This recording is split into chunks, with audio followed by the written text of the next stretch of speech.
Welcome to this episode of Intellectual Catholicism. Today, I'm here with Dr. Jason Staples. Last time we talked about Jesus as Yahweh, and this time we're talking about his book, Paul and the Resurrection of Israel. Dr. Staples is a professor at North Carolina State University. I've been able to watch some of his lectures online, and so we have a lot to talk about, really, with this new book of his. Dr. Staples, how have you been? I'm doing all right. Just trying to keep my head above water at this stage of my Uh-huh. life and career with a couple of young kids, plus a book coming out and all sorts of other things. But so far, I haven't drowned yet, so I suppose that's a plus. Did you finish your C.S. Lewis book? I heard you talk about you were writing that. I'm in the process and really haven't even gotten everything off the ground yet. I mean, I'm still in the process of uh, really beginning that whole thing. Mm, I've still got at least a year left to really get to where I want it to be. These things take time, and it's gonna be a while. But the thing is, in the process of getting ready for or getting this book out, so yeah. many other things had to be put on the back burner for so long that I'm having to clear out a lot of a lot of other tasks Mm, before I can really get to this stuff. So, but I'm really looking forward to hopefully the second half of this year. I'm going to be able to get to that book in earnest. mhm. But I did take a trip up to the Wade Center not too long ago and did some additional research that I needed for that, and there will probably be actually an academic article that I'll do out of that before I actually do the book. But Mhm. a lot of those things really are the second half of this year. I'm hoping as I get more cleared off my plate. I'm Mm, just still very much in catch up mode after the combination of this book being released and all sorts of other things, plus school just finishing and everything else. So we're mhm. we're we're hopeful that by the end of the summer I'm on that. Mhm. Did you say you have another book coming out in addition to No, Paul and the that's Res? this Okay, this one. Paul and the Resurrection of Israel, and that was the end of a 20-year process, Yeah. uh, and just the process of getting that out was more difficult than it really needed to be. There were some snags that in the production process that we had Mm, to deal with to get it mm, out, and then you combine that. One of the things that you don't really learn until you've actually done it. I guess you can learn it by listening to people who've done it before, but most of us don't do that all that well. But mhm. uh, when you finish a book, the book is not done uh, because, and especially if the book starts to get some traction because of things exactly like this, Mm, you end up spending a lot of time on podcasts. You're asked to do, hey, can you write X, Y, and Z on, based on this on your book, and there's a host of other obligations that basically the release of a book brings up yeah. that generally take at least a year to start to dissipate. And you hope they don't. You hope they keep Mhm. up. But what that does is every book that you release, you think, kind of in your head, like, okay, this is out, I can move on, but you really don't get Nope. to move on for a while because there's so much other Mhm. stuff that comes with it. The release process and doing that. I mean, I'm overdue right now on a response to 4 reviews of this book that Mhm. are going to be put together in a symposium issue of Religious Studies Review. And I just haven't finished the response. One of those reviews is 6,100 words. I mean, there's Wow. just a lot to respond to. And, that's basically like doing another, part of the book essentially while you're doing it. So it just things don't change or things don't end when the book comes out. You just have new things that you have to deal with. Yeah, I mean, this is a groundbreaking book, so I'm sure that there's so much that people can talk about. I guess to my first question, then, you published before this book the idea of Israel and Second Temple Judaism, and so I'm wondering to what extent would somebody or should somebody, let's say, read that book first before coming to this one, or could you just start this second one, Paul and the Resurrection of Israel, just kind of give it a cold start and you'd be fine. Yeah. What I should say as a business person and someone who wants to sell books is that, you should read every word I've written and, pay top dollar for every book and all of that. But the truth is that if you're really more concerned with sort of the Christian theological question and the questions pertaining to what's going on in Paul and the resurrection of Israel, Hmm. uh, having to do with New Testament Pauline interpretation, application uh, of you know uh, New Testament understandings of prophecy, et cetera, and Jesus' role in reconciliation, all these things. You really don't need the first book for that. You don't need to read the first book uh, to get what you need out of the second book, because what I did, and you've read it, you know this. In the first chapter of the book, I sort of lay out in a nutshell the general arguments, or the general conclusions of the first book. Hmm. So, and I did that so that people don't need to read the first book in order to be able to read the second one and get what they need out of it. But uh, if you read that first chapter and you're not persuaded, or if anyone out there, if anyone wishes to be contentious, I should say, if anyone wishes to be contentious, then the first book is basically the homework. Mm. It's the it's the it's where I'm showing all my work for the things that I sort of set as the foundation of this second book. So the second book is very much Paul and the Resurrection of Israel, is very much based on the foundation of the first book. Hmm. And then that first chapter sort of lays out a quick and dirty of that foundation to say, okay, here's some places where things have not been understood well enough in prior scholarship. This is Right. the intervention that I've made in that area. I think once we understand this point this way, then this will open up a lot of things in how we understand Paul and the New Testament in general. Let's move on. Hmm. That may not be enough for some people who want more detail, who look at it and go, you know, Hmm.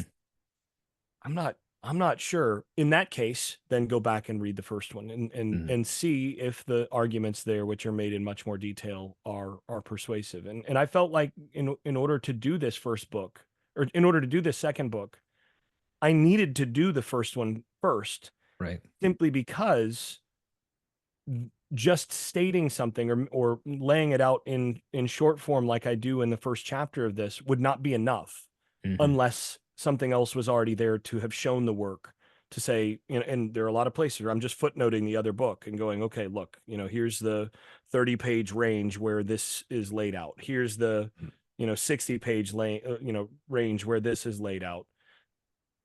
That needed to be done because that is a significant foundation. But like I said, once the first book is sort of is taken for granted, or once the first book is recognized, I think if people accept the argument from that first book, and they may only need the first chapter of the second book for that. If they do that, then they don't need the first book. Hmm. And by the way, was the first book the one that the adaptation of your dissertation under Bart Ehrman, or? So that dissertation was uh it was that was an adaptation of the first two-thirds of that dissertation, I see. I would say. Mm. So the Mm. first book is basically an adaptation of and rewriting of the first two-thirds of that dissertation, uh, basically polished up and in certain cases revised and argued differently. I actually changed my position a little bit on Hmm. the Ezra Nehemiah thing. I was not satisfied with the dissertation on a few things, and went back and felt like I got a better grasp on a few things and argued those better, I think, in the book. And then the dissertation had essentially three additional chapters on Paul at the end of Hmm. the content that's in the first book. What I did is then I took two of those three chapters, and those became foundational chapters in this second book. And then that first chapter, or that other of the three chapters on Paul in that book, got sort of split up and expanded and all of that into three additional chapters in this book, plus additional chapters on top of that, a lot of additional content that uh, on top of all of that went into this book. So this book has a lot of commonality with two chapters in that dissertation, Hmm. and then about probably 70% new content in this Wow. second book. So it's about 30%. The other 30% of this book is the remaining 1/3 that was not in the first book from the dissertation. Yeah, and I just bring that up because before I came, on and had this interview with you, I watched a short clip where Dr. Ehrman spoke pretty highly, of your work and of your dissertation. So Hmm. I just thought I'd plug that in. Huh. He said you came the closest of any of his students of ever convincing him on like their dissertation or something like that. I forget what it was exactly, but he had a kind of a nice little cheeky Yeah. word of praise for you. Well, let's move now into the book itself. And I want to begin with the progress that's been made with our understanding of Paul, especially moving beyond the Jewish legalism versus grace distinction. Talk to me about the progress that we've made on Paul. Yeah. So, I think the first thing to understand is that especially to some degree, this requires thinking about the sort of background of biblical scholarship, which, you know, academic biblical scholarship very much grew out of sort of Protestant. It was a Protestant phenomenon, essentially, initially. And so a lot of academic biblical scholarship really was based in Germany in particular, but Germany, France, to a lesser extent, and then what is now the UK, England and Scotland and so on. But basically, the Germans sort of set the uh, the tone. They set the agenda for a Mhm. very long time in biblical scholarship, and to some degree, they still, biblical scholarship, critical biblical scholarship is still very much sort of indebted to those early pioneers in out of German Lutheran Protestantism. And of course, what that means is that F.C. Bauer, Harnack, all the way up to and through Boltmann and Käsemann and the rest, there's a significant, the long shadow of Luther is very much cast over biblical scholarship, over critical biblical scholarship, even when it's not sectarian, even when it's not actually from an overtly Lutheran or specifically Protestant way of reading. The sort of the shadow of Luther has still sort of is still cast over those in the field, simply because everybody is following up. You think about the way we do doctoral exams and so on. What do? You take an exam with a reading list of all the scholars who came before you, and those scholars are influenced by the scholars before them, and so on. And this very much goes back to that. And what that basically does in those early generations of biblical scholarship and carrying forward to today, or less to a lesser extent to today, is you had a traditional reading of Paul, which is again this Paul versus legalism kind of approach. So essentially, you have this idea in that old approach, and this is very much a Lutheran reading of Paul, as E.P. Sanders talks about it, Mhm. where basically Paul's gospel amounts to a recognition or a realization that the Torah was overly restrictive. People could not be saved by keeping the Torah. And so Jesus comes essentially to provide salvation by faith alone, over and against any sort of role for the law in this, other than that the law's role is to show people that they can't keep it. Mhm. So essentially, the law is to get people to recognize their helplessness before God so that they can then have salvation as a gift by faith alone. Which, of course, one of the fun things that I like to, I've enjoyed asking people for some years, well over a decade at this point, is asking how many times in the New Testament does the phrase "by faith alone" appear? You you know the answer to this, right? Yeah. Once. Hmm. And where? In James 2:26, where it is preceded by the word not, right? So that's Yeah. the only place in the New Testament where "by faith alone" appears, is there. Now, Luther does add the word "alone" in his Hmm. German translation of Galatians, and Right. also I think in Romans a couple places. So if you're reading the Bible in Luther's German, you're going to come across alone a few more times, but in the actual Greek New Testament, there's only one place, and it's preceded by uk, by Mm. not. So that's worth noting. Uh, Essentially, though, what that means is that Paul's gospel, Luther reads Paul as essentially himself, and Paul's Jewish opponents as proto-Catholics who are essentially proclaiming not quite indulgences, but essentially salvation by works through the Hmm. Torah. And Paul preaches something else. It took until the middle of the 20th century and really toward the tail end of the 20th century to have some folks finally challenge this and say, the real problem with this legalism as a foil for Paul's gospel is we don't really see that kind of legalism in early Judaism in this way. Like this is I mean, it's not impossible, I suppose, that Paul could be arguing against a foil that didn't exist, but it seems pretty unlikely.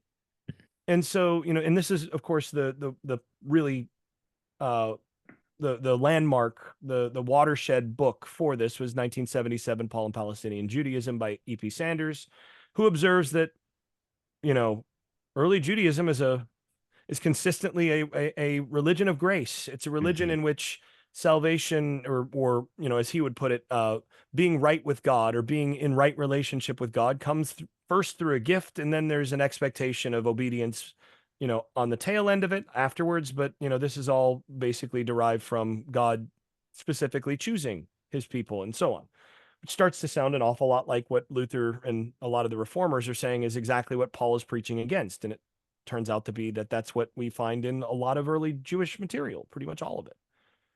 So then you have this development out of Sanders where, okay, well, if legalism isn't a realistic foil for what Paul's gospel is, then what's his gospel? What is he arguing against? Right. Why does he not just continue to, observe things the way that he had previously uh, as a Pharisee? What's different from between Paul and a standard Pharisee? And one of the common solutions to that in the new perspective, as it's called, is the grace not race kind of idea. That essentially, you go back to Christer Stendahl, a little bit of N.T. Wright, and some others who basically argue that this is basically about Paul's opposition of sort of a proto-racism, an ethnocentrism, a Jewish ethnocentrism, where the problem is that uh, prior to coming to Christ as a Pharisee, Paul was essentially an ethnocentric uh, bigot, essentially, where Jews have Jews are naturally in right relationship with God, and salvation is the purview of the Jews, and everybody else can go to hell. Mm. And Paul comes to the conclusion in this reading, Paul comes to the conclusion that that's wrong, that God's plan is actually for all the nations. And so really the difference with his gospel is that it's this sort of universal inclusion. It's a gospel of inclusion over and against this kind of exclusivistic, racist idea that you see in this regressive Judaism that Paul's leaving. Now, the problem here is, first of all, again, we don't see that notion in early Judaism. We have all sorts of ideas. You go into later rabbinic work, and you have the idea of the righteous Gentile who, is all part of this. Uh, this this notion doesn't work very well. It also doesn't work very well because Paul seems to himself to still have a thing about Israel's special place in God's economy. Mm. All Israel will be saved. Well, how do we square that circle if this is not a matter of a specific people having a specific, place that's chosen over and against other nations? That I don't see how that's any how that solves that problem. And it's no coincidence that these new perspective scholars are interpreting Paul. Luther read Paul as a 16th century thinker. Hmm. Paul's opponents are proto 16th century Catholics. In the new perspective, the grace not race kind of idea, where Paul against Jewish ethnocentrism, Paul is the inclusive, modern, academic, Western academic over and against the regressive racists. So the Mm-hmm. Jews then are, essentially the nationalists or racists of their time. Something more at home in the late 20th or 21st century, Mm-hmm. ethos of the scholars who are doing it than the 16th century paradigm that they've replaced.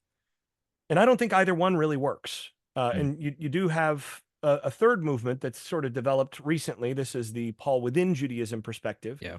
And it Mm-hmm. argues that Paul never really leaves Judaism at all. He just argues that Jesus has initiated some new thing from inside the perspective of Judaism. And I think by and large, there's a lot there, but a lot of the ways that the PWJ perspective has sort of carried that forward, I think also has missed a number of things, partly because you wind up with whereas in the sort of traditional Protestant reading of Paul or the new perspective, you wind up with a Paul who is comfortable and looks familiar to a 16th century and 21st century audience and the mores of the society in those cases, for within the Christian church. In the Paul within Judaism perspective, a lot of times you wind up with a Paul who is completely unthreatening to anything that looks like 20th or 21st century Judaism. Mm. Mm. And so you kind of wind up with another problem of like, why is Paul opposed by anybody in his day? If he is just, as many Paul within Judaism folks say, preaching that, the Messiah has come so that Gentiles can be incorporated in some way or included in some way, separate from Jews, separate from Israel. They don't become that, but they become sort of God-fearers, and they're included by the Spirit. And Jews who keep the law, they're still in by whatever means they had before Jesus. Mm-hmm. So this that's already something that we see in other Jews of Paul's day, is something close to that, where, oh, well, you want to worship our God? Fine, that's fine. And in Mm-hmm. fact, our God will honor that. That's a standard Hellenistic, Roman synagogue. You have God-fearers that are listed in stelae as part of the synagogue in these cases. They're not Jews, and they're not understood as Jews, but they are understood as, received by the God of Israel in some way. So why would Paul be a problem in that context if he's not making a bigger claim than that? So that's kind of where my work comes in and says, yeah, none of these three really fully solves this. And I think Right. there's a fourth option that really helps us understand both the continuity and the discontinuity in Paul. And I think the discontinuity is actually remarkably continuous with the kind of theology that Paul held as a standard first century Jew. Mm.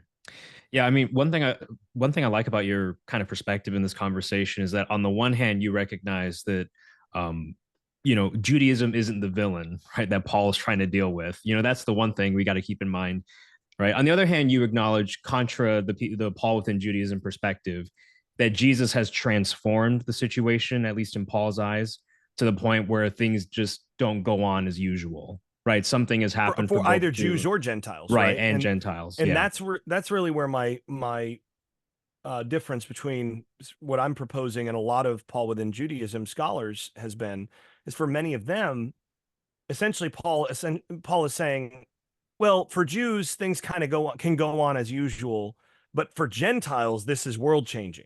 right. And I just don't see Paul making that distinction. I think for him, this changes the whole cosmos from ground up. Jews and Gentiles are equally impacted by this, maybe a little differently, but equally Mm-hmm. impacted. Well, yeah, I mean, let's just look at some quotes in your book. So you have on page 11 this line. You say, quote, that Gentiles could be saved as Gentiles is little reason for concern or controversy. And I just want to just pause here really quick because, yeah, I mean, I think for a lot of people who aren't familiar with maybe the literature of this time, I mean, you have multiple, you already mentioned this already, but you have other texts that talk about eventually, Gentiles being saved or somehow being part of, the world at the end. It's not like they just get thrown away into the dustbin of history or destroyed, right? Um, so yeah, this idea of Judaism as this over exclusivistic religion is just a caricature. Um, I mean, do you want to say anything, or should I go on? No, just go on. I mean, I think that's exactly, you represented it perfectly. All right, so going on, but the claim that uncircumcised Gentiles are Israelites is a shocking claim that could easily be understood as representing a grave threat to traditional conceptions of Israelite identity. Okay, so I know that there's a lot to unpack here. You've used it in terms like Jew, Israelite, Israel. So there's a lot that we could think about. I mean, you handled it masterfully, even in just the introduction. So let's just start with how ancient Jews, including Paul, would have understood Israel and Israelite. What would that have meant during this time? Yeah. And again, this is where we as moderns have some unlearning to do generally. Um, I don't think it's actually that complicated, but we are a couple thousand years removed, and there's a whole lot of theological baggage here. Um, Essentially, for the term Israel, you have to go back to the the Torah in particular, but the biblical basis, going back to the pre-exilic period. This is a tie to a pre-exilic people.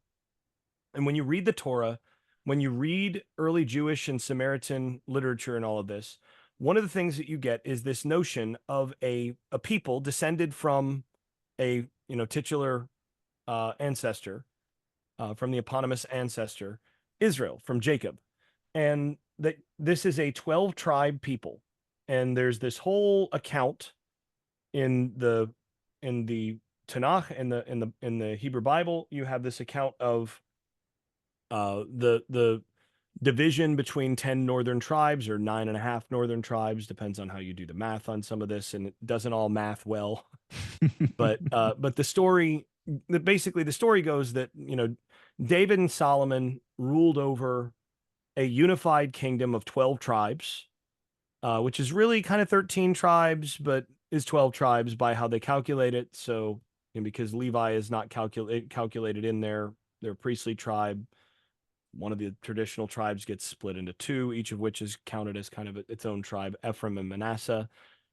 And that this kingdom that is ruled as a unified kingdom under David and Solomon includes essentially that 10 northern tribes, or 9.5 northern tribes, and then the southern tribe of Judah, along with Simeon, which is a southern tribe as well, but sort of gets assimilated into Judah, and then Benjamin as the sort of second tribe of the south. You have Judah and Benjamin, and then Levi is the priestly tribe that doesn't get calculated in exactly.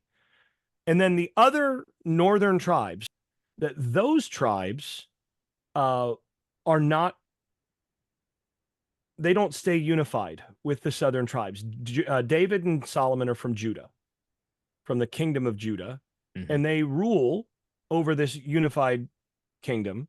But after Solomon, the northern tribes split off and they become their own kingdom that, interestingly, retains the name Israel, while the southern kingdom starts to go by Judah as Mhm. the primary tribe in that area. And Benjamin is actually kind of floating in between them. You have Benjaminites with different allegiances between the north and the south, and they're initially kind of with the north, and then after the north gets folded up by the Assyrians in the 8th century, Benjamin's sort of still left, and they're with Judah from that point forward. But essentially what happens, as I said, is in the 8th century, Assyria, over a period of really the full 8th century, second half of the 8th century in particular, comes in and engages in a pretty significant uh, process of, well, first of all, they eventually destroy the entire northern kingdom. There is Mhm. no northern kingdom as an infrastructure, as a nation, or a nation state, as a kingdom. And they scatter many of the people across the Assyrian Empire. Many of those people flee south to Judah or to Egypt or elsewhere to avoid being taken elsewhere into the Assyrian Empire. And then Assyria settles some new people into some of those areas as well. So they bring people from other places. And this is basically a way to deal with the persistent rebellion that Israel had engaged in against their Assyrian overlords. Judah remains, and they remain a kingdom for another little over 150 years after that. And basically, from that point forward, Judah is all that's left of the in terms of the as a political entity. Judah is all that's left of the prior 12 tribes of Israel. And there's some people from the northern tribes left in the land, but not, you know, not the elite upper class, and it's limited. And if you look at certain areas like the Galilee, there's only 10% of the people in the land in the Galilee at the end of the 8th century that were there around the middle of the 8th century. So in 750, there'd be 100 people in one village in an area in Galilee, and then 50 years, 100 years later, there's only 10. Wow. That much depopulation in some of those areas because of Tiglath-Pileser and some of the other Assyrian kings. So all that said, you have this distinction between northern Israel, southern Judah, and the whole people together is also Israel. That's all Israel, all 12 tribes.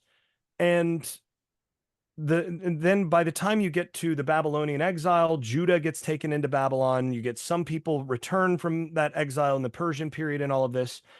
You have this somewhat complicated picture of this larger ethnicity comprised of multiple different tribes, or composed of multiple different tribes, some of whom have sort of disappeared from the record. I mean, you don't see Reuben showing up after the 8th century. You don't see some of these other tribes really mentioned. But you have a pretty significant return of people from the southern kingdom of Judah. Well, the word Jew goes back to the southern kingdom of Judah. Right. The word Israel includes Jews because they're part of that 12 tribe larger thing, but it also includes all of the non-Jews, the non-Jewish part of Israel that's from that northern stock. And then what gets really complicated is even though most of that northern stock gets scattered elsewhere, some of them still remain. You get, the Samaritans claimed to be descendants of the Joseph tribes from Ephraim and Manasseh. So they're non-Jewish Israelites. Now, many Jews reject their claim as Israelites because they say, well, you guys intermarried with the people that the Assyrians brought into the land. So you're not really Israelites anymore. These are, kind of there's a pure seed notion, and you get some of this idea of there being a pure holy seed in Ezra Nehemiah, for example. But they're non-Jewish Israelites. They're claiming Israelite heritage, but not Jewish heritage. And Jews also understand these are not Jews, but they do claim to be Israelites. And then you have the rest that are scattered out there somewhere in the sort of imagination of all of this, that like they're still somewhere. And then the prophets themselves, when you read the prophets, they promise that God will redeem and restore all 12 tribes of Israel somehow. Not just those from Judah, but those from the people that Hosea is prophesying to when he says, you are not my people and I am not your God. Hosea doesn't say that to Jews. He says that to the northern kingdom of Israel. And he says, you're going to be scattered out and you're going to be, you're not my people anymore. But one day I will say to those who are not my people, my people.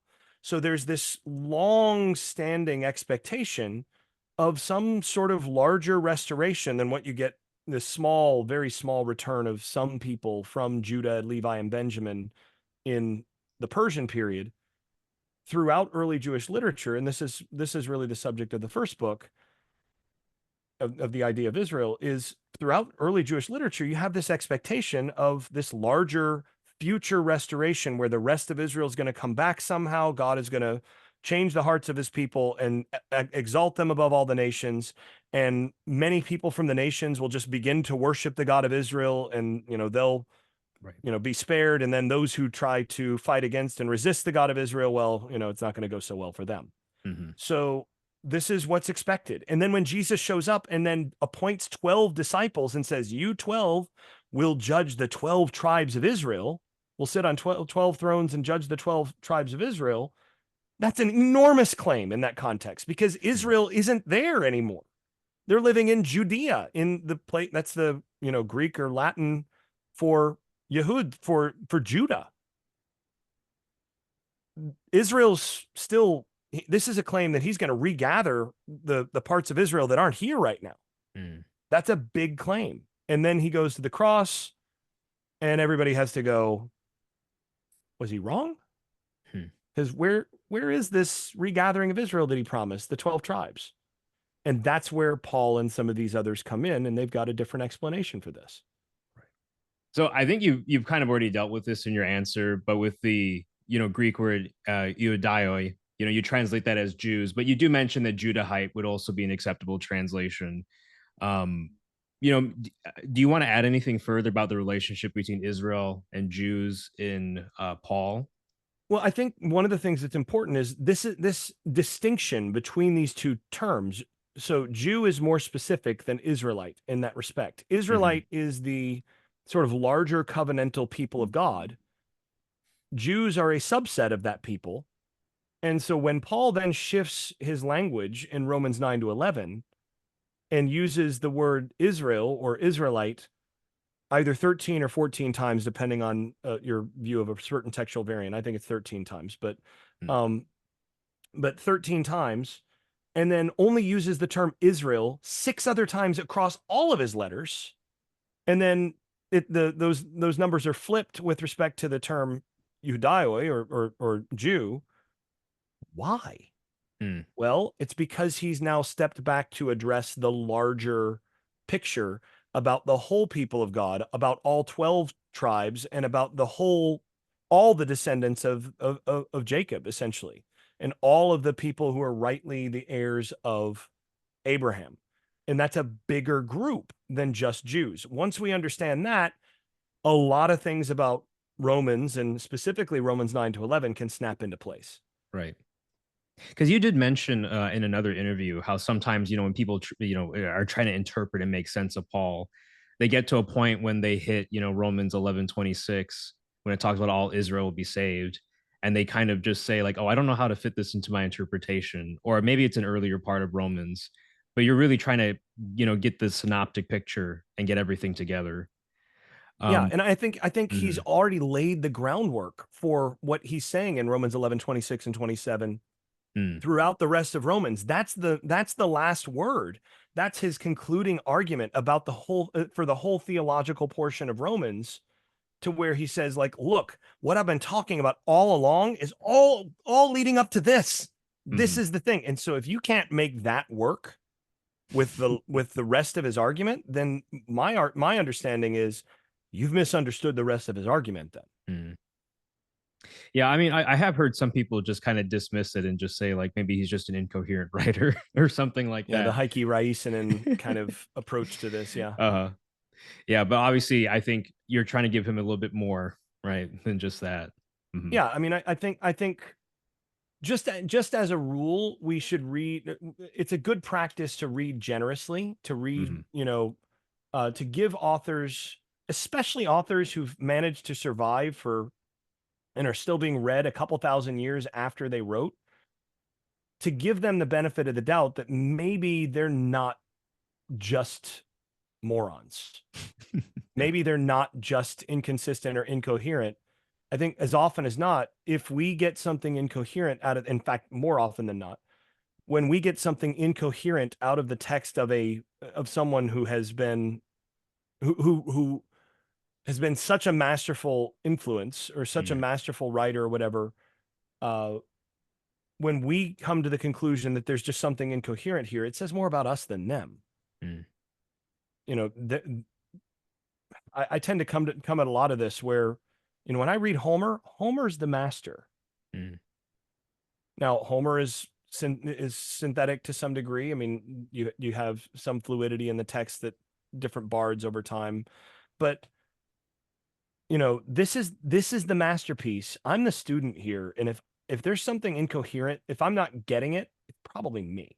And I just think that's a good posture to take with respect to, I think we should start there with pretty much any author until they've demonstrated that there's reason to think otherwise. Mm. And I think that's all the more the case with, those who are, by the fact that their work has survived and continues to be so beloved or influential or whatever for so long. That tells you right there that there's something significant that maybe we're too small to be able to see what's there. Right. All right. My last question on this quote is just simply, some people just see that Paul's working with the Jew versus Gentile binary, but you think that there should be a third category that we include. What is this third category? Yeah, that third category is Israelite, right? Mm-hmm. So you have Jews and Gentiles, but you also have that category of Israelite that is a third category. It can be a third category where you have, for example, you have in the first century Samaritans who are not Jews, and they're not exactly Gentiles either, because they're claiming to be Israelites, so they're non-Jewish Israelites if you accept their claim to Israelite status, which some Jews don't, some Jews do. But that's a, insider question. It's sort of like, you get around these parts, you get some of my students will refer to Christians and Catholics. And, that is actually a pretty analogous example, right? I have to explain to my students in world religions or, whatever I have them in, we're like, yeah, see, here's the thing. Catholics are Christians. Thank you. They kind of look at you kind of funny, like, you sure about that? I don't know. They're Catholics, right? Yeah, but this shows exactly the kind of thing that, the Israelite Jew thing comes across is if you are a Roman Catholic, that's more akin to being part of, the identifiable part of the Christianity that is Roman Catholic. That's the Jewish side of this versus Christian, which is a broader tent that might include people. Again, there are some Roman Catholics for whom it's not possible to be a Christian unless you're in the in the Mother Church of Rome. Of course, Eastern Orthodox, maybe, that you've got some question there about whether they actually should or should not be included. And you've had some overtures even from the Pope on this, but you get how this works, that this is an umbrella category. So it's a third category, whereas you might have Catholics and non-Christians, and then you have a third category that is Christians who are not Catholic. And I think that's the part that you have to understand Paul more fully, is that he's operating in a day where there's lots of Samaritans running around. Right.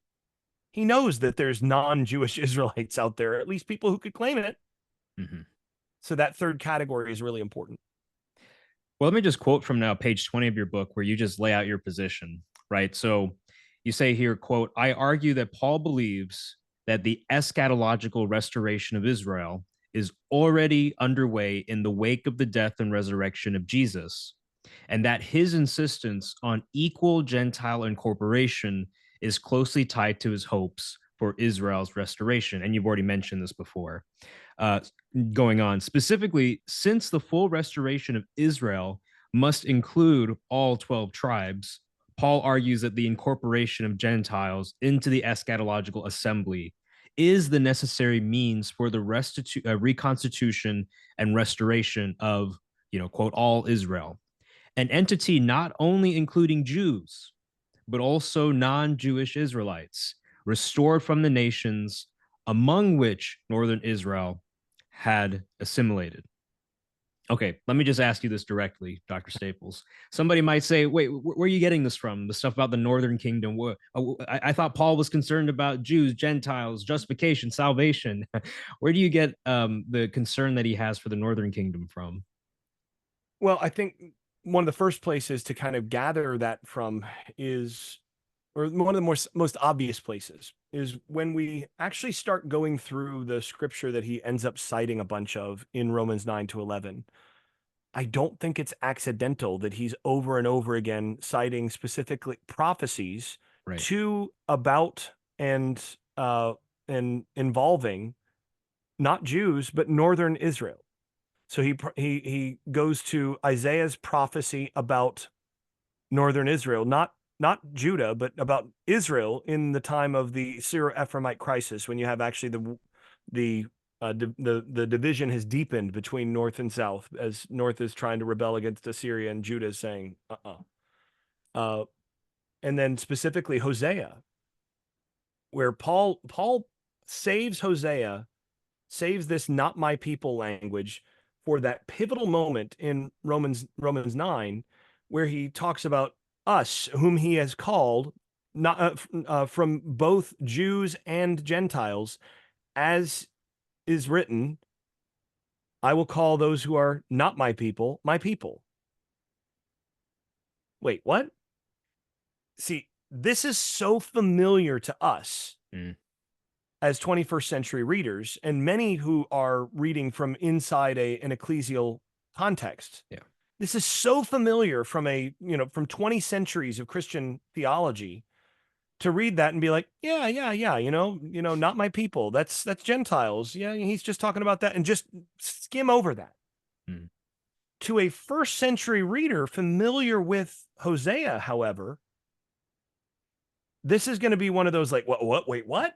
Whoa, whoa, whoa, whoa, whoa, whoa, whoa.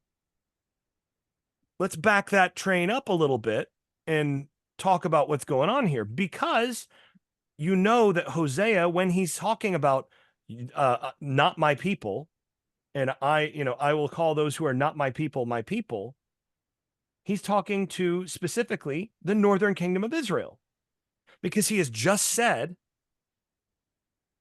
you are not my people, and I am not your God, to Ephraim and to the tribes associated with and governed by Ephraim in the north. He says, that's you. You are not my people, and I'm not your God. And then he turns it around. But one day I will say to those who are not my people once again, and I will readopt you from the nations where I scattered you. And this is so much of the plot of Hosea. And for Paul then to cite that passage right at that moment, that's an enormous move, because what he's just done is he says, us, whom he has called not only from Jews, but also from Gentiles, as he has written, I will say to those who are not my people. Again, first century reader knows that Hosea is about northern kingdom, that it's to the northern kingdom, and that it's about the northern kingdom's regathering. And what Paul has just done is, by putting from Gentiles in front of it, he's saying, hey guys, the promise that's been expected this whole time, this restoration of the north that Hosea promises, it's happening. But the way that it's happening is by the ingathering of uncircumcised Gentiles. And actually, let's think about this, guys. What does not my people mean? If my people means the covenantal people of God, those are Israelites. But he's just said, I'm divorcing you. That's Jeremiah's language. I'm divorcing you. You are not my people. You are what then? If you're not Israelites, if you're not Israel is the people of God. If you're not my people, then you're not Israel. You are the nations. You're part of the Gentiles, just like anybody else. That's the thing. That's the curse that Hosea lays on the people. And then he says, but one day I will adopt you back. And Paul says, the way this is happening is God is adopting Gentiles who are literally not his people and making them his people in order to do exactly what he promised through Hosea. So he ties these two things together inextricably. The promise to the nation, or the promise to the northern kingdom, and the ingathering of the nations are one and the same. And he interprets those things together. So that's one place, and there's several others. But again, as you go through the passages, and Mark Nanos said this, probably 2008 or so. I was at SBL, and he was given a presentation once, and he commented, it's sort of weird. I've been noticing that every passage that Paul cites in Romans 9 to 11, every prophetic passage that he cites is a prophecy to or about the northern kingdom. Right. He's like, I don't really know what to do with that, but it's sort of an interesting thing. And he just kind of offhandedly mentioned it in a paper presentation. And I'm sitting there going, I think there's a reason why, and this is why. That's so cool. All right, let me just ask you a few more questions. So let's talk about Christ's death and resurrection, right? What role does this play in the restoration of Israel as you've envisioned it here, according to Paul? So my argument as the book develops, and doesn't really come full on until the last chapter. I don't think. I don't think I fully bring it out and sort of reveal where I'm going with this until then. So there's a little bit of a spoiler, I suppose. Oh, do you want to just save it for No, no, no, later? that's fine. Okay, okay. I think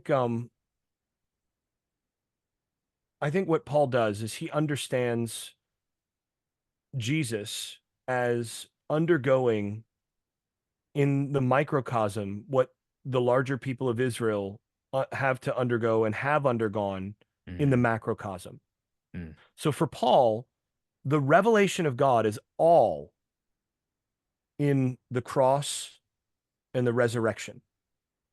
So Jesus' obedience to death, his being lifted up and becoming being brought under a curse, descending into death, and then needing to be resurrected is precisely the same thing in sort of individual form that the people of Israel specifically, and most particularly the people of northern Israel, undergo.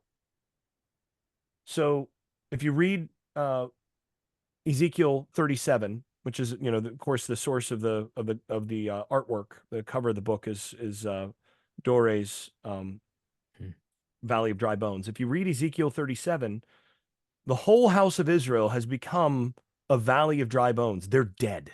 And they're not only dead, they're desiccated. They've been dead for a long time. And God says to the prophet, Son of man, can these bones live? And he says, well, Lord.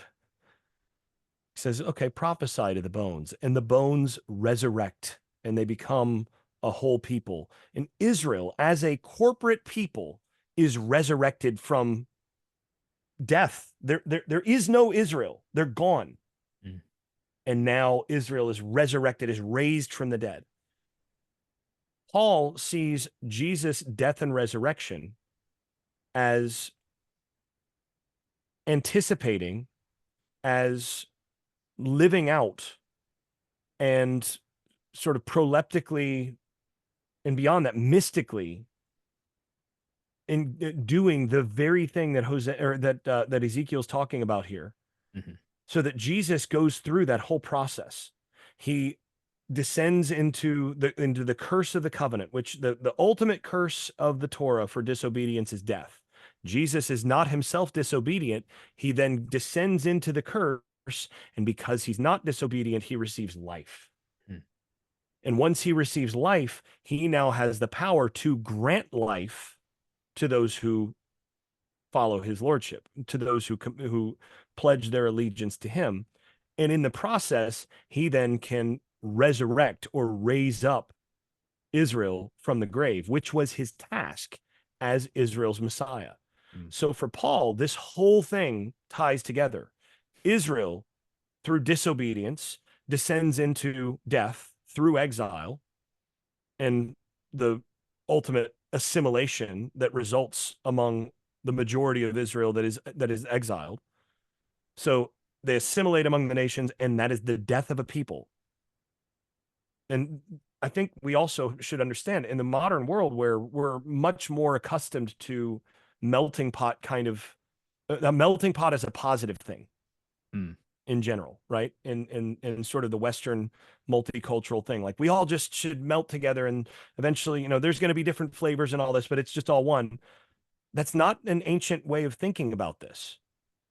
And we also still have a little bit of ambivalence about this because it's one thing to say, well, melting pots are good and everything, but what happens when all of the, indigenous people of a given place just decide over time to intermarry with the, dominant culture and the language, the various indigenous languages and tradition, the languages are no longer spoken.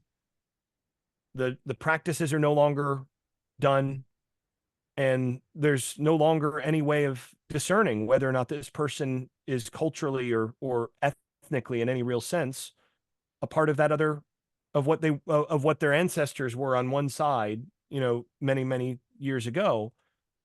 It doesn't take that long.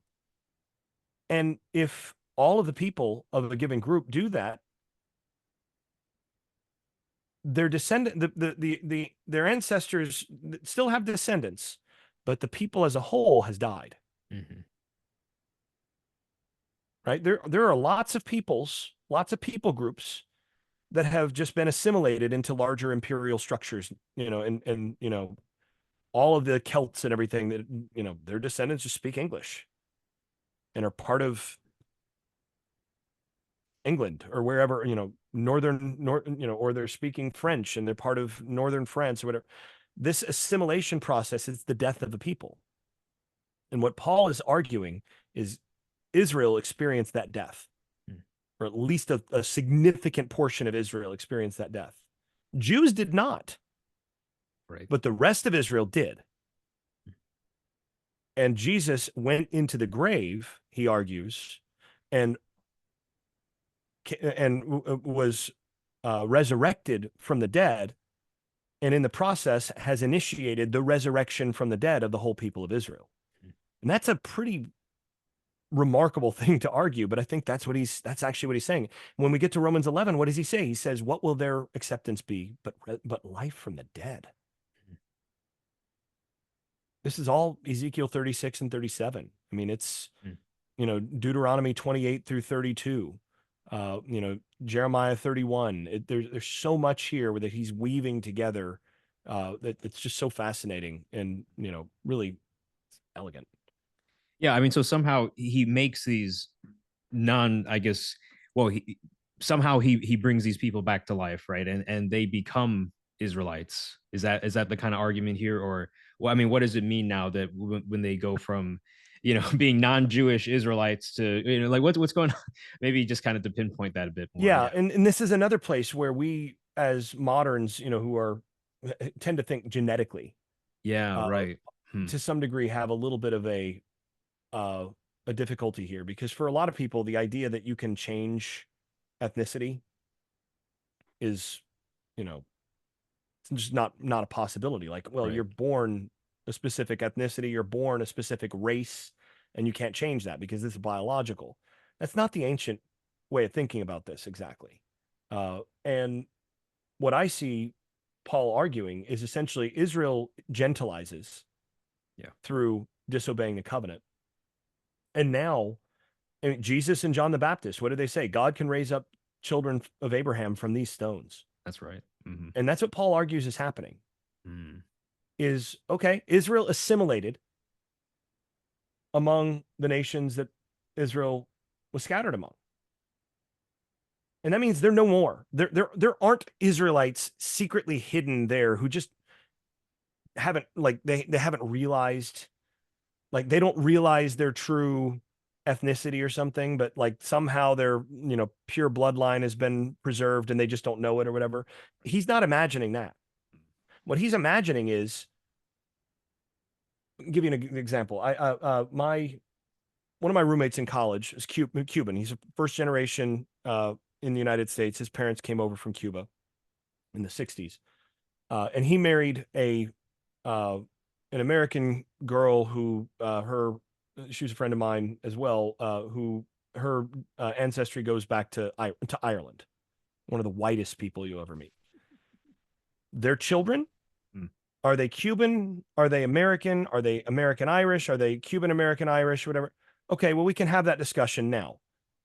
If their children marry just standard whatever Americans next generation, what are they? I mean, are they? They're definitely not Cuban. They've been in America for, now past two generations. No Cuban traditions. There's no ties, and whatever Cubanness is there, that's dead. They're Americans. That's what they are. And so that's what I think Paul is seeing has happened over the 800 plus years or 750 years that Israel's been scattered. We've had 750 years for assimilation to happen. They are in the melting pot. There's not like distinct salad to, pieces to pick out, Mhm. right? It's not, oh, well, that's a piece of lettuce. No, that's not that. What he's seeing is happening is, okay, but there's still the alloy, the part of the stuff that's gotten melted in, it's in there. So now, in order to get that alloy, God's just bringing the whole thing. Hmm. And in so doing, he's keeping his promise to the ancestors of the part that's, the alloy in the mix.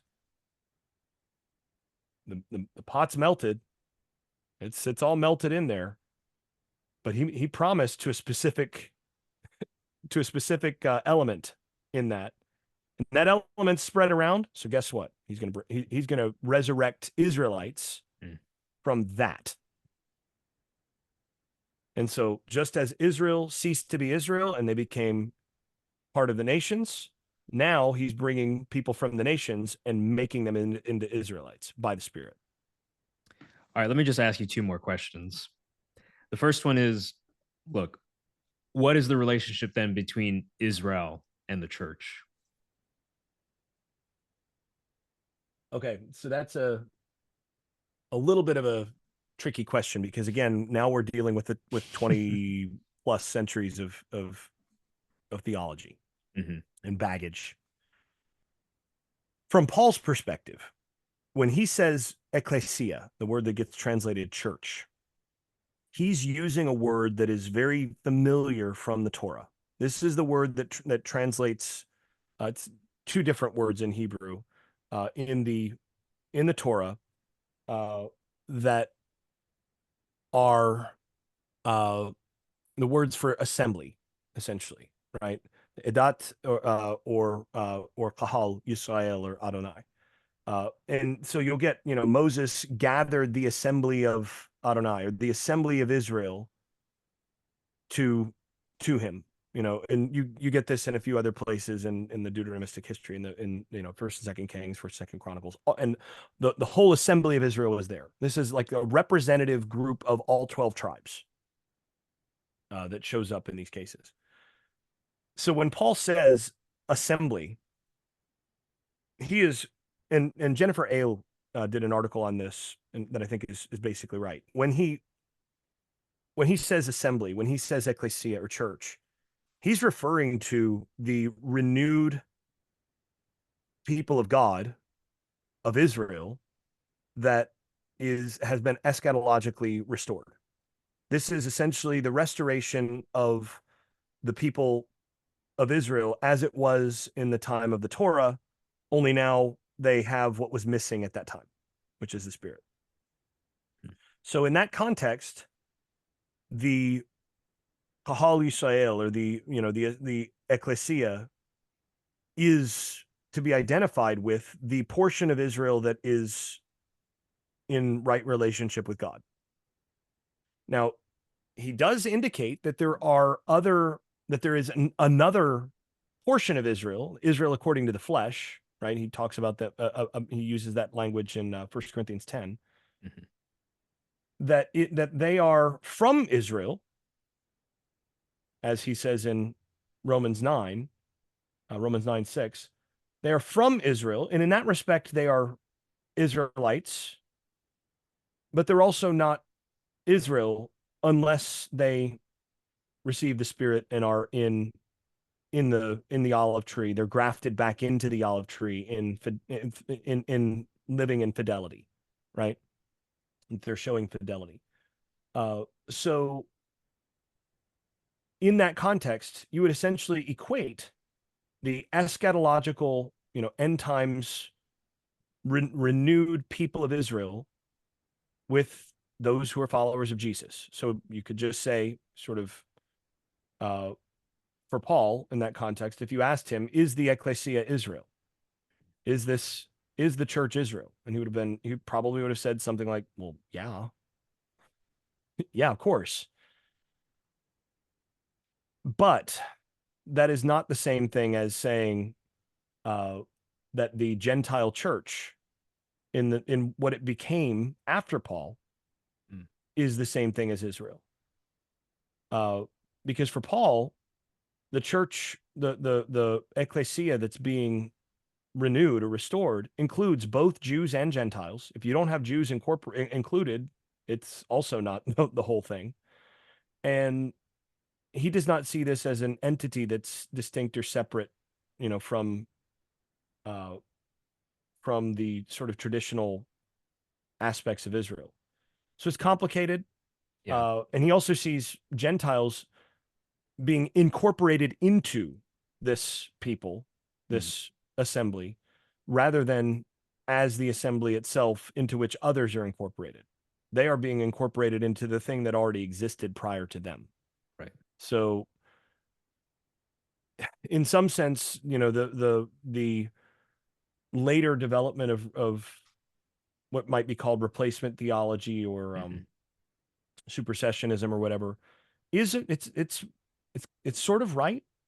It's a faithful reading of what Paul's arguing, but it's from such a different situation when Gentiles have now come to dominate that group that it really is it's a completely different thing from what Paul's talking about. So Mm. it's hard to answer that well.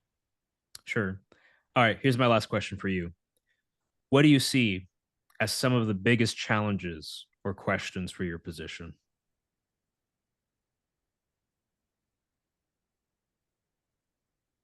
Okay, before I answer that, I'm curious to know what your thoughts are, having read the book.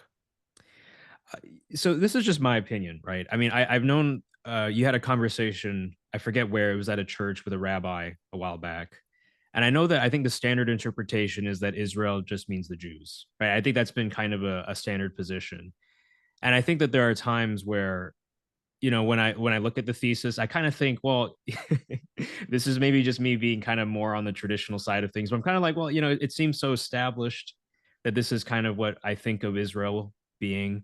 And especially like when you see Jesus say things like, I have not seen faith like this in all of Israel. Right. And I think at that, when he says that, I think that's clearly referring to the Judeans of his time. Of course, like, there's problematic aspects of like, kind of generalizing like that towards all Jews in that way. But I just think that maybe there are instances in which I'm just thinking maybe I just need to sit with this more, or maybe there are cases in which I mean, uh, yeah, I mean, just maybe I need to sit with this more. But I think there might be cases in which Israel just maybe particularly refers to the Jews. Although I think the case that you made with Romans 9 to 11 and the citations just from the prophets in the Old Testament about the Northern Kingdom, I mean, that's really compelling. It really is. So those are just kind of my two Yeah. cents. Yeah, Mhm. and as far as things like, I've not seen faith like this in all, in Israel.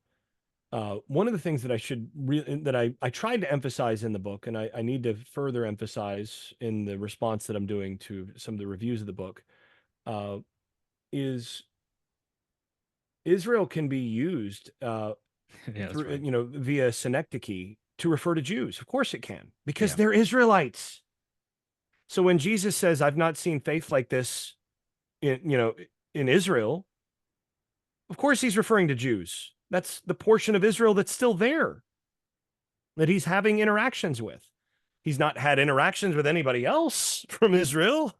So Hmm. that doesn't actually in any way sort of diminish the larger point that those two things aren't the same. Now, if he came in and said, okay, when I say Israel, I mean, the Jews who are here in the land, and that's it, or something Hmm. like that, that would be a problem.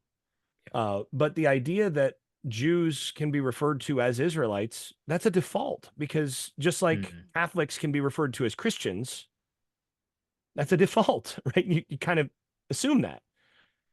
So, if you said, if Jesus was only around Catholics and then said, I've not seen this kind of faith among Christians, Mm. would that mean that only Catholics are Christians? I think some Catholics might come to that conclusion and would make that an argument. Hmm. I don't think that actually works. Like, Mm. that's not how the language works. So that's the sort of thing that I I see don't what you're think that saying. Yeah. that's the kind of thing that actually calls this into question. For me, there are still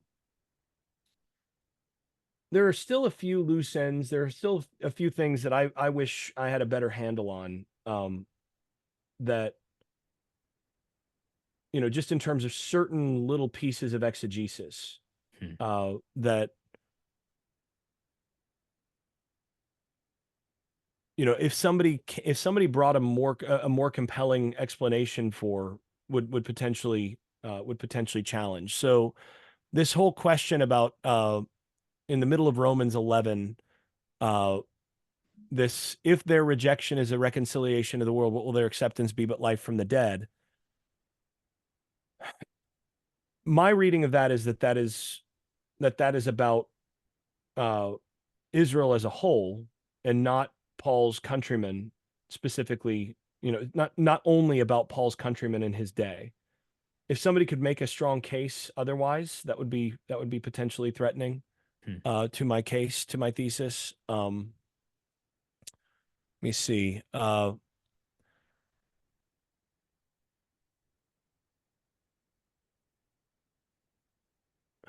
There are a few. There are just a few verses, like some of the ones at the end of chapter 9. Uh, maybe the most vulnerable point for me, might be, uh 9:30 and 31. What will we say then, that the nations who did not pursue righteousness or justness obtained it, a justness that is by fidelity, but Israel, uh, pursuing a Torah of justness, did not attain it. Um, I make a pretty specific argument about those verses, that when he uses the aorist here, that he says, that Israel did not attain the justness that the nations did, uh, Hmm. because they pursued the Torah of justness in this way. And I argue that this is a historical aorist, that this is, Israel did not attain this, and that this is not about, the people. Again, this is not Paul talking about, his countrymen who have not received the gospel. Uh, Once again, I think if somebody could make a really strong case that there's a better way to read 9:30 to 33, perhaps, um, that would be challenging. But frankly, I think for the most part, this all hangs together well. Yeah. And, it's going to be difficult for, I laid it out at the end of the book. If anyone wants to provide a better, uh, answer, then there's going to be certain things that they're going to need to do in order to do that. My paradigm may not last, may not be the best. I think it's the best that's been offered so far. Hmm. Um, but what I argue at the end of the book is, if you're going to make a case against me here, if you're going to make the most persuasive case, uh, you're going to need to essentially give superior explanations of the following few things. One is why Paul uses Israel and Judaios the way that he does. Uh, why does he shift to Israel language in Romans 9 to 11 while otherwise limiting Israel to biblical, self-referential, or eschatological senses? Hmm. Why does he do that? There needs to be a better explanation for that if my argument's going to be challenged. The same is, Israel's plight under the curse of the Torah. You're going to have to explain something other than Israel's death or gentilization has happened. Uh, and I think there's a lot of Second Temple Jewish literature that you're going to have to fight uphill against on that, but you'll have to provide a better explanation for what Paul's doing there. Hmm. And then the third thing is, okay, if Paul does not understand his uncircumcised converts as transformed into Israelites, why does he refer to them as descended from the fathers in the wilderness in 1 Corinthians 10? Hmm. And uh, why does he have to argue against them being circumcised? Circumcision is not something that Gentiles would need to do in order to be part of the covenant, or in order to be part of the community and be in right relationship with the God of Israel, unless they wanted to become a part of Israel. So if he's not imagining that these people are actually being incorporated into Israel, the whole question about circumcision seems to me to be incoherent, right? Mhm. It doesn't make sense that that would need to be a debate at all. So I think those three things at a minimum would need to be. I think there need to be some specific, better answers given to those than what I've given. If my paradigm is going to be challenged, and I'm curious to see who does what on that. I mean, I doubt that uh, my work will be received and accepted as God's truth by across scholarship without any sort of cross examination or questioning on various points. So just curious to see what people do with it. Yeah, Dr. Staples, I mean, it's a really impressive book. And I guess the main challenge, right, is just the fact that one is that it's so elegant, right? And just so and in a good way, very simple. And just like, oh, it makes sense. Why didn't I think of that?